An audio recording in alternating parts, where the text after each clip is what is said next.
Saya yakin pasti teman-teman akan merasa kagum ya setelah melihat solusi putih dengan langkah yang sangat indah.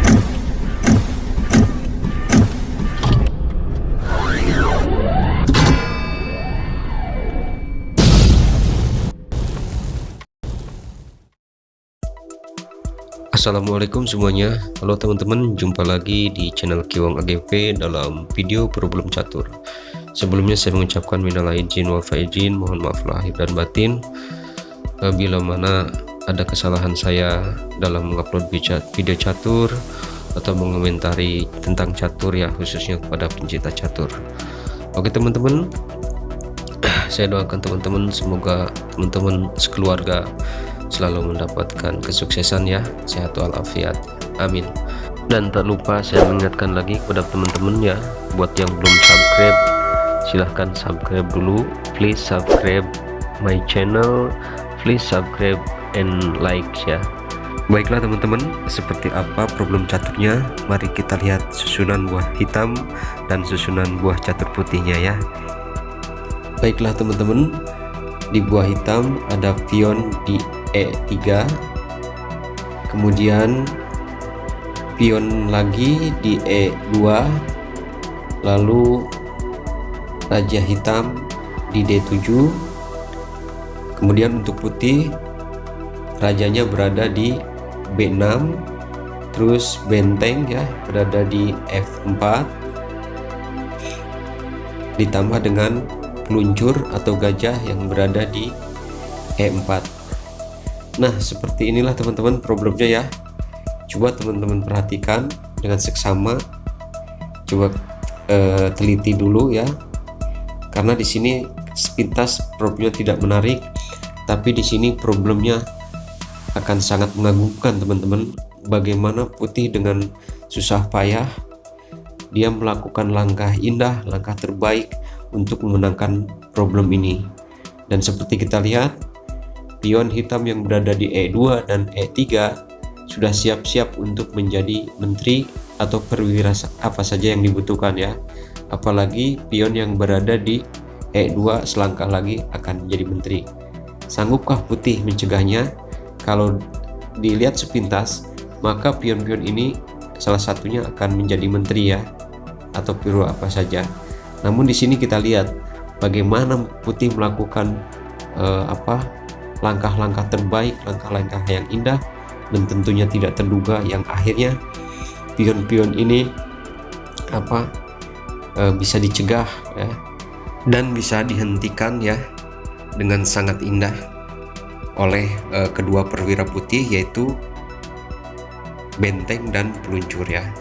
Arah pion teman-teman ya, jangan lupa ke bawah ya, arah pion ke bawah ya, karena selangkah lagi akan berpromosi menjadi menteri. Oh iya teman-teman, perlu teman-teman ketahui ya bahwa problem ini bukan problem catur 3 langkah mat, 2 langkah mat, atau 1 langkah mat. Ini adalah problem yang sangat sulit teman-teman menurut saya, yang sangat hard ya, level hard, level sulit ya. Namun di sini putih ya dituntut untuk menang. Baiklah teman-teman, sekarang mari kita bongkar kunci jawabannya atau solusinya dan pemecahannya seperti apa. Pasti teman-teman akan kagum dengan langkah-langkah putih ini. Yuk, mari kita lihat sama-sama.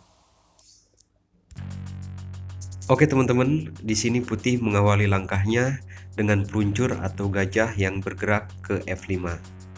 Dan di sini masih belum ketebak ya, karena langkah peluncur ini masih penuh misteri dan apa tujuannya.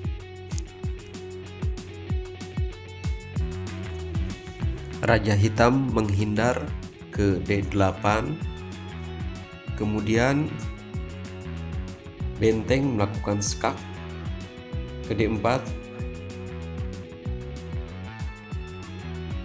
lalu raja hitam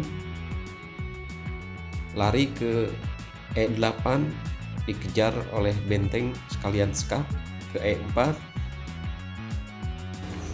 Nah teman-teman, di sini adalah kesalahan fatal ya, kalau raja hitam lari ke F7 ya, karena pion-pionnya akan habis dimakan oleh benteng ya, dan tidak akan menjadi menteri salah satunya juga. Nah, di sini peluncur menghindar ya, menghindar atau tidak menghindar tetap sama saja ya, putih akan menang cepat ya.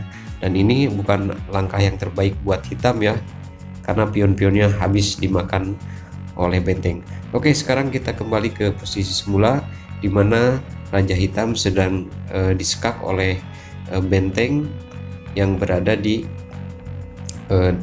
D8. Jadi raja hitam ketika disekak oleh benteng, dia balik lagi teman-teman ke D8 karena dia tahu kalau dia raja hitam itu lari ke F7 maka pion-pionnya akan habis. Nah, dia sekarang balik lagi ke D8 ya teman-teman. Raja hitam ini sebenarnya cukup cerdik ya teman-teman ya.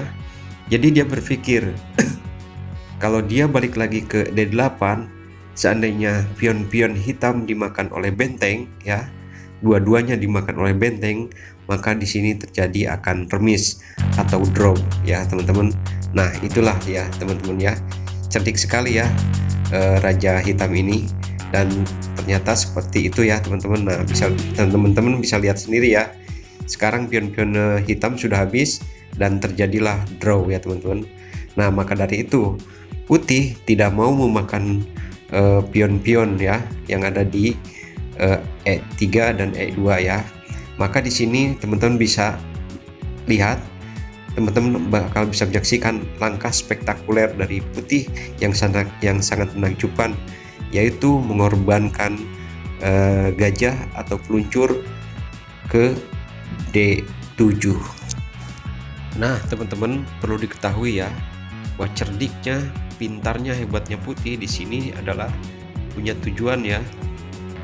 Kalau seandainya peluncurnya dimakan oleh raja, maka di sini putih akan menang cepat dan pion-pionnya habis ya. Namun di sini raja hitam juga cerdik teman-teman, dia tidak mau memakan peluncur ya yang ada di D7 karena dia akan tahu pion-pionnya akan habis dimakan oleh benteng ya. Di sini raja hitam menjalankan pionnya berpromosi untuk menjadi menteri PAN. Nah, itu dia teman-teman. Kemudian di sini putih walaupun misalnya peluncurnya tidak dimakan, maka di sini langkah spektakuler, langkah hebatnya putih itu masih ada ya teman-teman.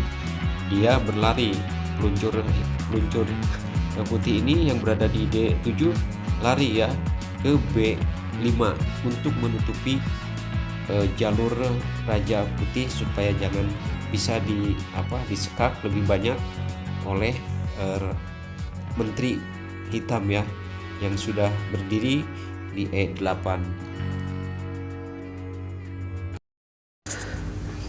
Meskipun pion hitam sudah menjadi menteri ya teman-teman, namun di sini menteri masih bingung ya untuk melakukan serangan balik karena posisinya tidak menguntungkan setelah peluncur menutup raja putih di B5.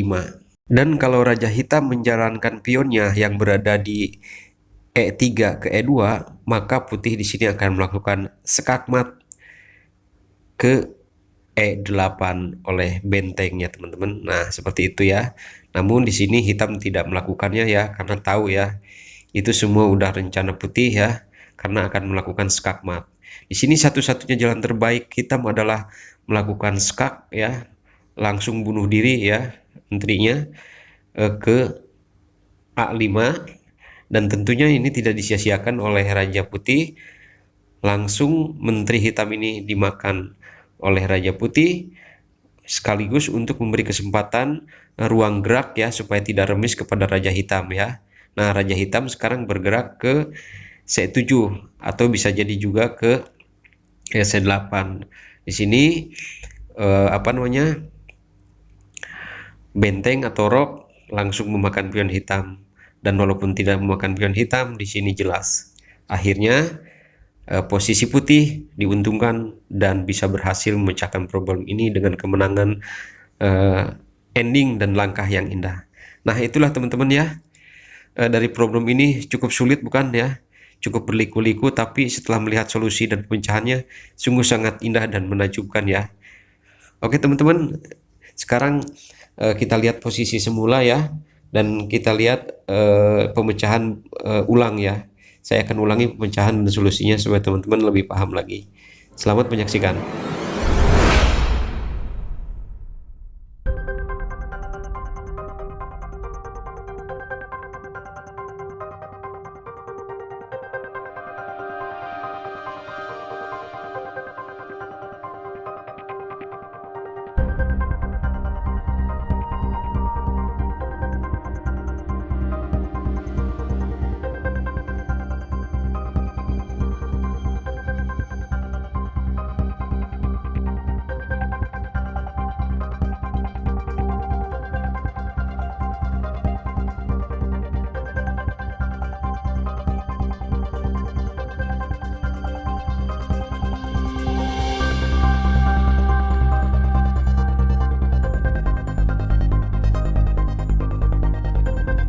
Meskipun Raja Hitam mengorbankan diri ya teman-teman untuk memberikan jalan kepada Raja Hitam, tapi tetap Raja Hitam akhirnya kalah.